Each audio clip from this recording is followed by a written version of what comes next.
Estamos siendo ya las 11:10. Las 10. Perdón, las 10:15, está perfecto. Eh, Bienvenidas, compañeros, a la ruta de Julio Ramón Ribeiro en Santa Beatriz. Esta es una fecha especial que está fuera ya de la temporada que habíamos programado a lo largo del mes de septiembre. En una caminata que para mí es especial porque retoma la presencialidad después de un año y medio desde que hicimos la ruta de Arguedas en el centro de Lima, que tuvo una respuesta muy emocionante. Bueno, paramos por obvias razones y ahora con Julio Ramón Ribeiro retomamos la presencialidad. Ya no en el centro de Lima, donde habíamos hecho varias rutas en torno también a Ribeiro, pero también a Vargas Llosa, a la Conversación en la Catedral, incluso a José María Arguedas.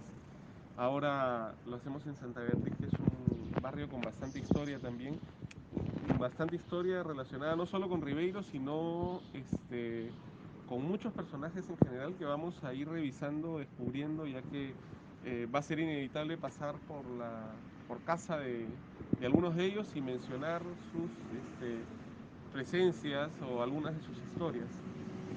De hecho, convendría partir de una cita de Fernando de Cislo, que hace alusión a esta suma de coincidencias, según él. Yo no estoy tan seguro que sea una coincidencia que tantos personajes ilustres destacados vivan en un tiempo similar en un espacio tan reducido, pero ese será motivo de otra indagación, de otra exploración.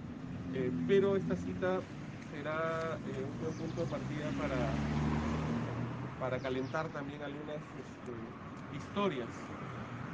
Tanto este material como otros los estoy incluyendo en la carpeta que anuncié, que reúne diversos contenidos vinculados a Ribeiro y en realidad a otros personajes que nunca está de más volver a visitar. Dice Fernando de Cislo, quien por cierto se cumplen hoy día 4 años de su partida. Quiero terminar con algo anecdótico y curioso, pues ilustra la coincidencia de barrios en los que vivimos muchos exponentes de mi generación, así como también José María Arguedas. Yo viví en la Avenida del Soldado Desconocido, que es la calle en la que estamos ahora. Luego le cambiarían de nombre por otro menos poético, Nicolás Araníbar. Quedaba en Santa Beatriz, un barrio en esa época relativamente nuevo, que se fue poblando de una clase media emergente. En él, por puro azar, coincidimos muchos de los que formamos más adelante el ambiente cultural limeño, la llamada generación del 50, y algunos de generaciones anteriores. Es impresionante pensar que en el espacio de poco más de 1 kilómetro cuadrado habitaba un grupo tan numeroso de gente que tendría en poco tiempo una gravitación en el cambio del medio cultural de la ciudad. José Bresciani, entonces pintor y luego biólogo de la Universidad de Copenhague, vivía frente a mi casa en Soldado Desconocido. La casa de Cislo está en la cuadra de allá y vamos a pasar al regresar. Pues la primera parte es hacia allá y la segunda parte es hacia el otro lado. Javier Soloburen en la calle Teodoro Cárdenas junto al Cine Azul. Sebastián y Augusto Salazar Bondi en Arrieta. Emilio y Judith Westphalen en Emilio Fernández. José Malcio también en esa calle al costado del Parque de la Reserva. Celia y José María Arguedas en Manuel Segura. Eyelson en Mateo Pumacagua. Beli en Enrique Barrón. Blanca Varela en Mariano Carranza, que es la calle en la que estamos. Enrique Pinilla en la cuadra 9 de la avenida Arenales. Y José Durán en la cuadra 11 de la misma avenida. Creo que Julio Ramón Ribeiro también vivía en los alrededores, pero entonces yo no lo conocía. Es muy curiosa esa coincidencia. Bueno, da también la coincidencia que el año que nace Julio Ramón en este barrio, en Santa Beatriz, en 1929, es el año en el que llega Cislo a Santa Beatriz. Él nace en Barranco en el año 25, pero llega a la casa a la que vamos a visitar también ahora en breve. No está de más recordar que Santa Beatriz cumple 100 años, digamos, de formación oficial, tomando en cuenta que es en torno al centenario que se fundan algunas grandes avenidas que aún hoy usamos, como la avenida Arequipa, y es en torno a esa avenida que se fue urbanizando Santa Beatriz, este, Y yo siento además que Santa Beatriz reúne o aspira a algunos de los sueños o ambiciones del centenario, ¿no? Tiene una concepción mucho más, digamos, amplia de lo que es el encuentro, ¿no? Está el estadio o el Gran Parque de la Reserva, una serie de parques, edificios, instituciones y espacios públicos sobre todo que son representativos y que aún hoy los usamos o, digamos, disfrutamos de ellos. Eh, Vamos caminando en dirección a la que fue, en dirección a la casa natal de Julio Ramón Ribeiro, pero en el camino vamos a pasar por algunos lugares representativos para otros personajes, así es que inevitablemente los iremos comentando. Dirijámonos a la esquina y ahí paramos. Vivido acá además en la etapa en la que comenzaba ya su carrera mucho más, digamos, sonora o reconocida. No suele estar ella vinculada, ni suele vincularla a ella con, o sea, ni uno ni otro. Pero vivió acá entre 1940 y 1964, o sea, no estamos hablando de poco tiempo. 24 años con un paréntesis de aproximadamente 9 o 10 años, que es el periodo de su matrimonio, ¿no? Entre 1943 y más o menos 1952. Cuando estuvo casada vivió acá cerca, en Lince, en la avenida, la que da César Vallejo, y que desemboca en la Arequipa, a la vuelta de Siete Sopas. Ah, ya. Probablemente también haya conocido a su compañero, a su pareja, en este barrio porque vivía en la calle de la otra cuadra, en Emilio Fernández, ¿no? El señor Fuller. Y se casan en el año 43, se mudan para allá y bueno, tienen 3 hijos y luego ella regresa aquí con su familia hasta el año 64, poco después de que muere su padre. Entre los materiales que les voy a mandar está precisamente la biografía de Chabuca, de la cual he recogido un par de fragmentos. El terremoto que afectó a Lima poco antes del mediodía, el 24 de mayo de 1940, golpeó duramente a la ciudad y a la provincia constitucional del Callao.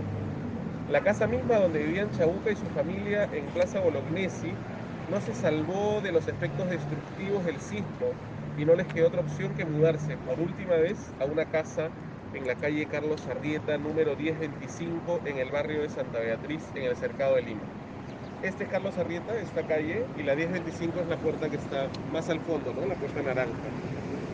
Entonces acá es que vive con sus padres, con su familia, y luego de regreso ya incluso con sus hijos, ¿no? Como dice acá la biografía páginas después. Era toda esta casa de ella. Sí.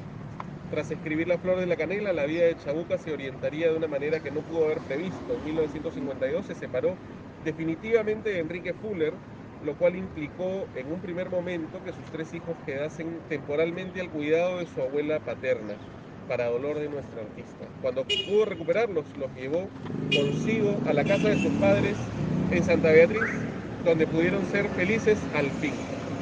Bueno, vamos en dirección a la calle.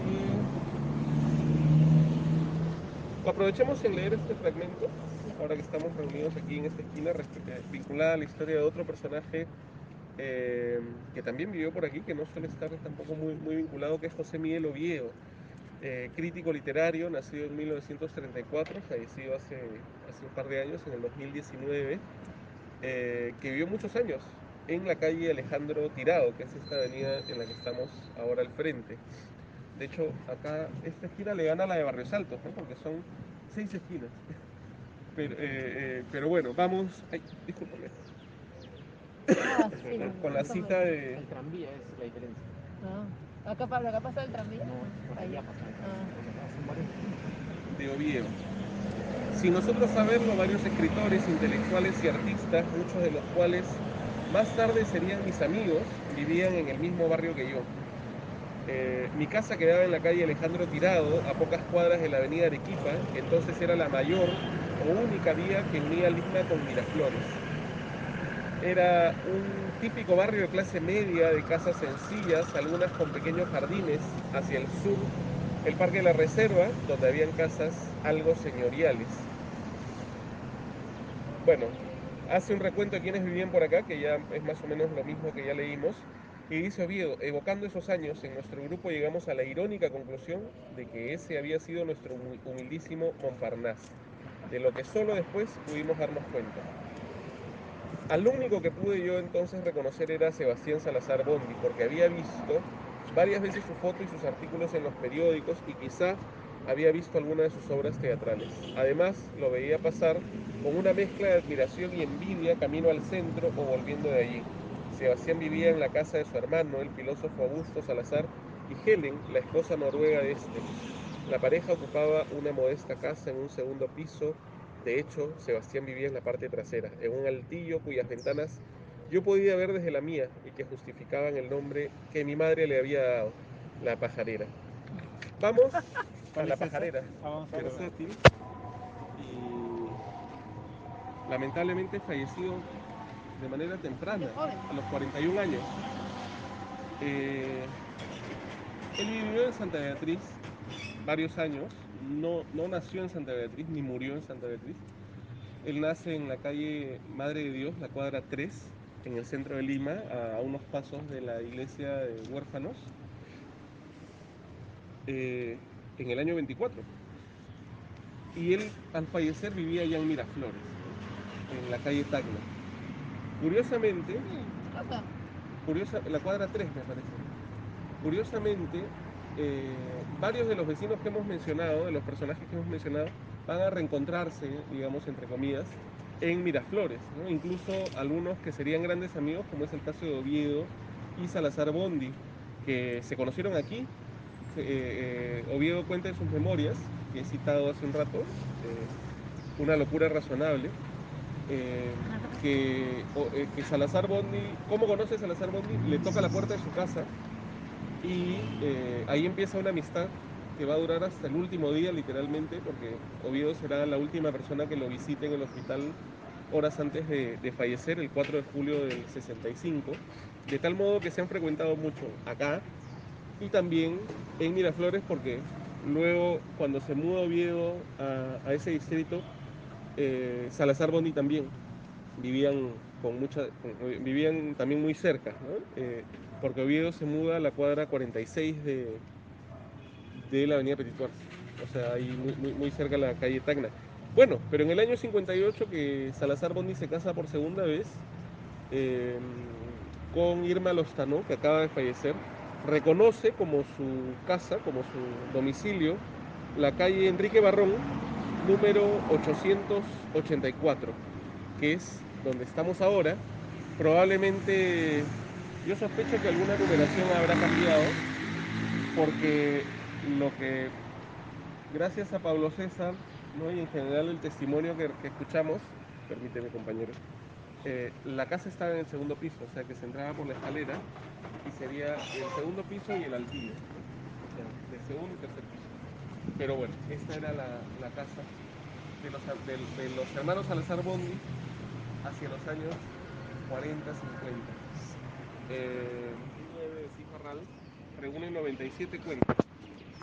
Y la nueva edición ahora de Alfaguara reúne 95 porque se ha aplicado un criterio que excluye dos relatos. Uno es El Abominable, que al parecer es el inicio de una novela inconclusa, y otro es Juegos de la Infancia, que al parecer es un fragmento de unas memorias también inconclusas. De cualquier modo, es una historia que vale la pena citar aquí frente al lugar donde, ¿no? al lugar de inspiración, que es el antiguo Parque Sucre, que está cruzando la cerca, o sea, está dentro del Parque de la Reserva, que era por supuesto un espacio de... Era un espacio abierto hasta que las señoras se le Así ocurrió es. hacer piletas. Era un espacio abierto y ahora, bueno, es un parque más bien de espaldas al barrio, porque tiene solo un ingreso y solo una salida y tiene un costo de ingreso, aunque en las mañanas puedes venir hasta las 11 y, bueno, disfrutar. Solo hasta las 11 de la mañana. Sí.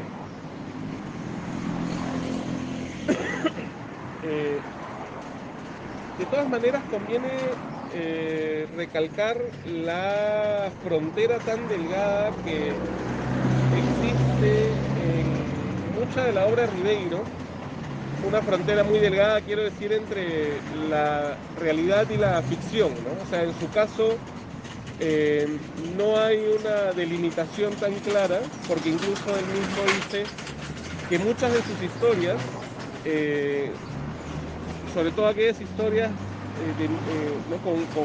con algún niño de protagonista y con una voz en primera persona, él mismo dice, suelo ser yo, ¿no? O soy yo, y suelen ser mis recuerdos. Entonces, eh, tienen por supuesto un poder narrativo y literario, y en ese sentido para mí Juegos de la Infancia podría tranquilamente representar un cuento un cuento más dentro de la obra de Ribeiro, pero el criterio de esta nueva edición ha indicado que no. Entonces, bueno, lo leo íntegro porque es breve y es lindo. ¿Quieres empezar tú? No, Ah, ya, porque te veo lista. no, voy a seguir la lectura. Juegos de la Infancia. Respecto a esta historia, estamos hablando del año 36-37, porque hay un momento en el que dice, cuando ya estábamos a punto de mudarnos, lo que es, o sea, el año 37. Y él vivía en aquella época en la avenida Petituars, en una casa por la que vamos a pasar al final del recorrido. Ahora vamos a ir a la casa natal de Julio Ramón, que está acá a 2 cuadras, y que nos dará motivo también para hacer una rápida revisión biográfica, ¿no? del personaje. O sea, él nació en Santa Beatriz, Él nació luego en Santa se mudó Beatriz, cerca también en Santa Beatriz, cerca de su casa actual y luego Miraflores. Sí, bueno, Ya. podemos hacer un rápido recuento. Julio Ramón Ribeiro nace en Santa Beatriz el 31 de agosto de 1929. Podría estar vivo, todavía con varios años. Carlos Germán Belli es mayor, Belli es del 27. Acaba de fallecer un escritor, digamos, menos conocido de esta generación, que es Carlos Torne, del año 23. ¿no? O Carlos Bernasconi, gran amigo de Ribeiro, gran amigo. Está vivo, tiene 97. Leoncio Él es del Bueno año también, 24, ¿no? ¿perdón? Leoncio Bueno también creo. Leoncio Bueno tiene 101 años. ¿no? Leoncio Bueno nació el mismo día que Asimov. Y Asimov falleció hace como 30 años ya, mayor, y Leoncio Bueno sigue.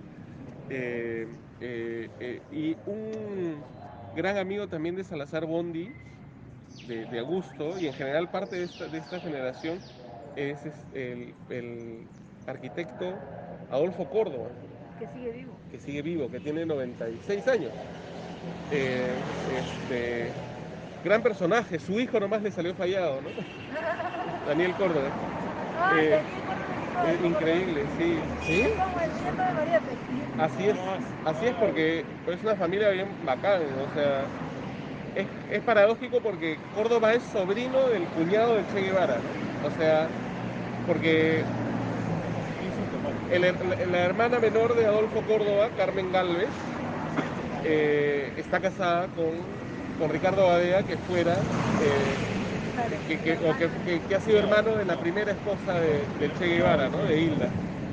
El Che además falleció un día como hoy también, igual que el Sambo Cabero, o sea que es un día de conmemoraciones hoy. Es un día que hemos elegido así especial. Muy No, bien ¿te elegido. ¿Quieres que te preste esto porque te brilles un poco?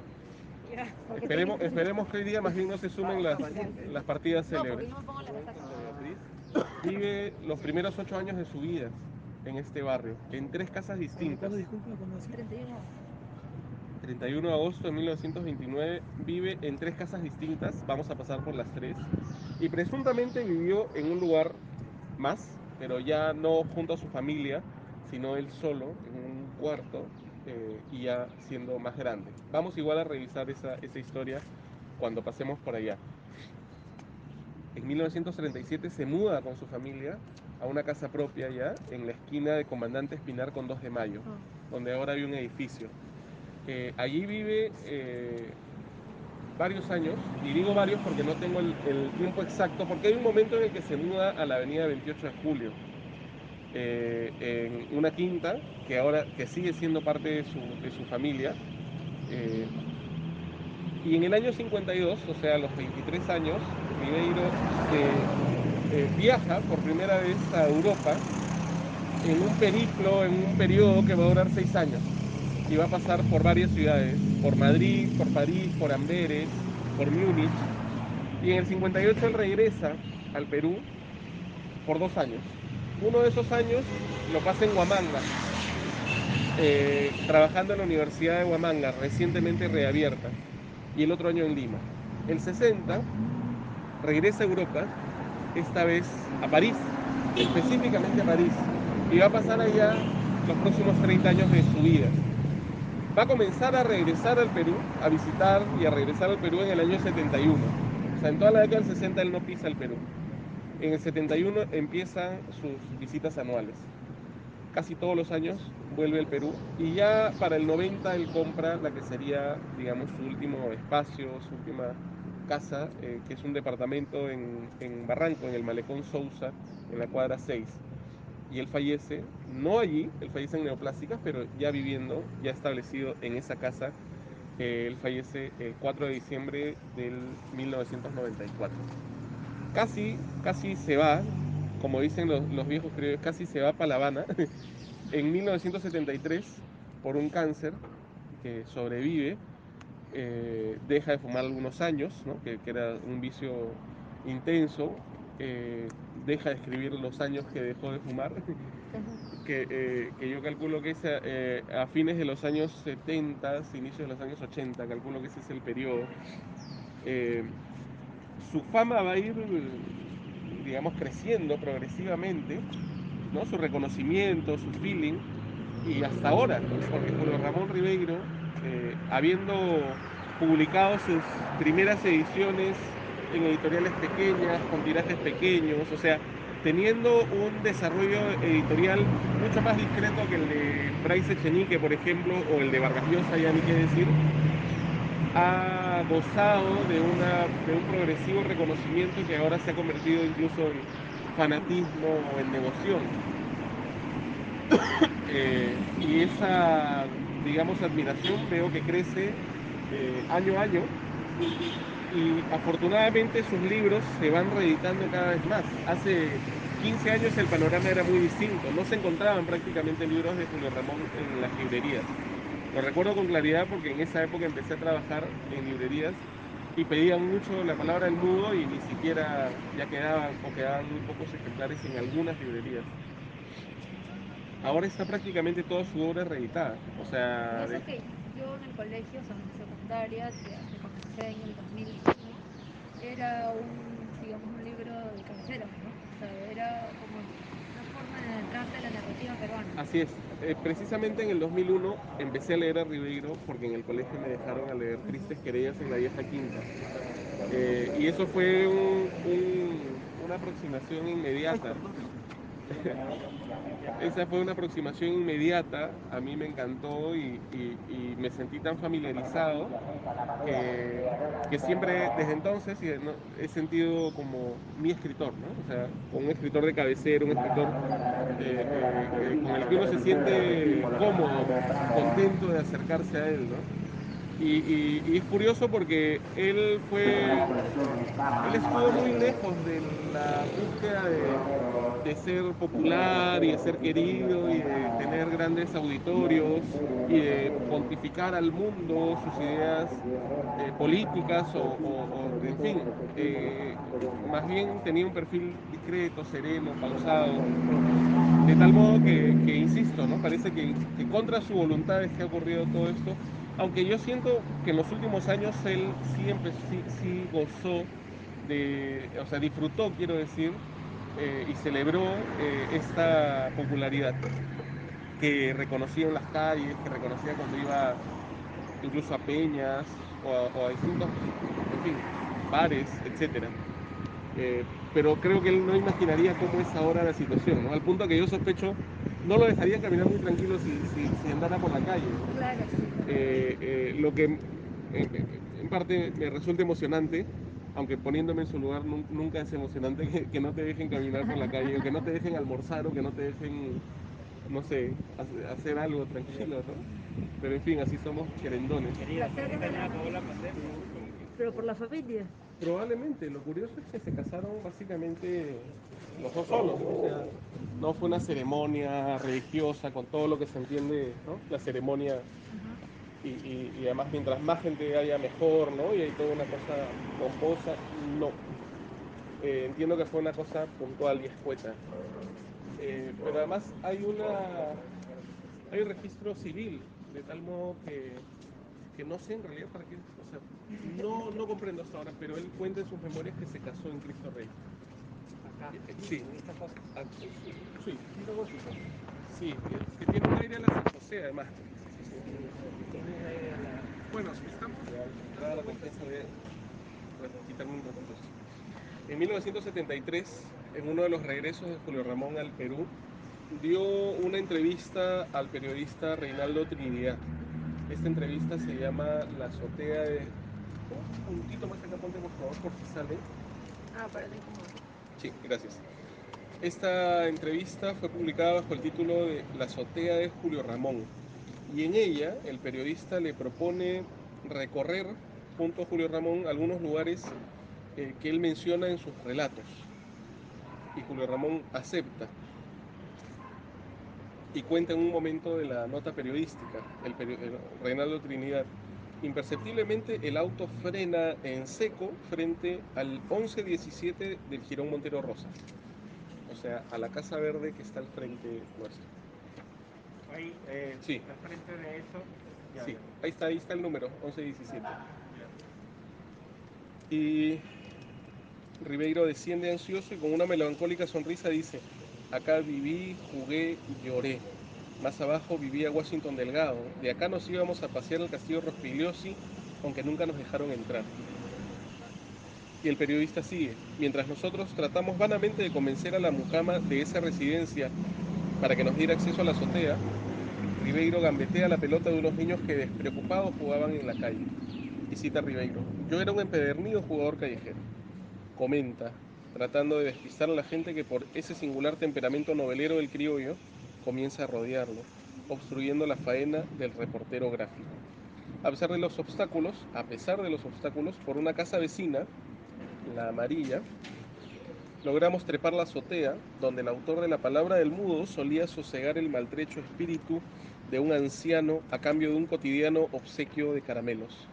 Paseando los ojos por entre ese hacinamiento gris de tablas, trastos, alambres, cables de luz y otras cosas olvidadas, apenas murmura: antes las azoteas eran más sucias, pero más hermosas. Ribeiro vivió en esa casa, el 1117 de Montero Rosas, entre aproximadamente 1933 y 1936, 37 máximo. Yo creo que entre el 33 y el 36. Era un niño, bueno, a los 4 años ya te acuerdas, ¿no? Entonces, sus primeros recuerdos y digamos sus primeras ya aventuras infantiles transcurren en esta casa y en esta calle, que además le va a servir de inspiración estas azoteas para el cuento por las azoteas que ahora vamos a...